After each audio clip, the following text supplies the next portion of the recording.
15 రోజుల్లో వీసీలు, వర్సిటీల్లో ప్రొఫెసర్లు, assistant ప్రొఫెసర్లను నియమిస్తాం.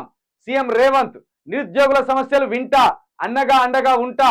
BRS మాయమాటలు నమ్మి నిరసనలు చేపట్టొద్దు. విద్యార్థుల ప్రాణాలు తీసి 10 ఏళ్లు పాలించినోళ్ళు రిక్రూట్మెంట్లను ఎందుకు పట్టించుకోలే? అయ్యా, వాళ్ళేసిన 30,000 ఉద్యోగాలకే నువ్వు నియామక పత్రాలు ఇచ్చినావు. వాళ్ళు జాబులు వేసిండ్లు, కాకపోతే ఒక్క డిఎస్సి పరీక్ష వేయకపోవడం వల్ల ఈ రోజు వాళ్ళు తలదించుకోవాల్సిన పరిస్థితి ఏర్పడ్డది.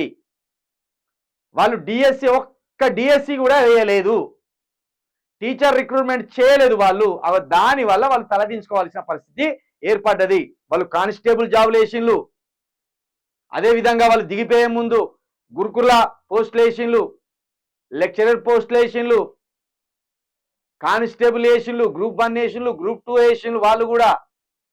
అదేవిధంగా విద్యుత్ శాఖకు సంబంధించిన డిపార్ట్మెంట్లో ఖాళీలు ఉంటే అవిటిని కూడా భర్తీ చేసిండ్లు.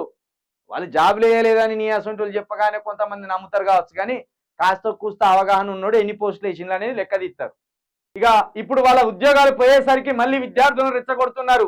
ఉద్యమంలో ప్రధానాంశం నిరుద్యోగమే, విద్యా ఉద్యోగాలు, రైతు సంక్షేమం మా ప్రాధాన్యం. గత ప్రభుత్వానికి ఫామ్ హౌజులు జనాలకు ఉపయోగం లేనివే ప్రాధాన్యమని విమర్శ. సివిల్స్ మెయిన్స్ సెలెక్ట్ అయిన 135 మందికి 1,00,000 చొప్పున చెక్కులు అందజేత. సివిల్ ఇంటర్వ్యూకు సెలెక్ట్ అయితే మరో 1,00,000 ఇస్తామని. అవును, ఇది ఎక్కడిది? నీ నీ అయల సొమ్మ, మీ తాతల సొమ్మ? సెలెక్ట్ అయిన వాళ్ళకు డబ్బులు ఇచ్చుడు ఎందుకు? ఇది ఎక్కడి నుండి ఇస్తాను? ప్రభుత్వ బడ్జెట్ నుండి ఇస్తున్నావా? ఇస్తే మేము ఒప్పుకోం, ఇస్తే ఎట్టి పరిస్థితుల్లో ఒప్పుకోం. బడ్జెట్ను దారదత్తం ఎవరికి పడితే వాళ్ళకి చేయడానికి నీకు అధికారం ఇచ్చినామా?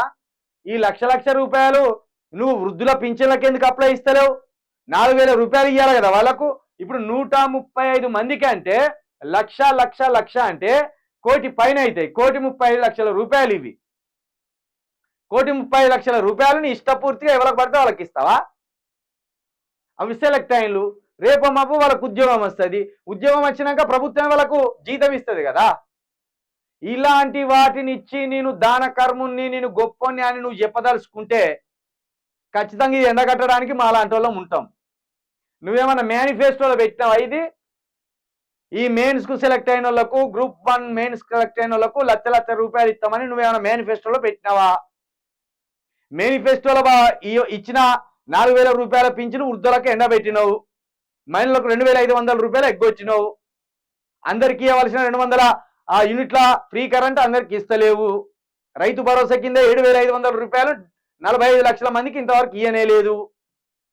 అవి బండబెట్టి నీ ఘనత నీ సొంత జేబులోకి వెళ్ళి నీ ఆస్తులు అమ్మి ప్రభుత్వ బడ్జెట్లోకి వెళ్ళి ఇస్తావు వాళ్ళకు.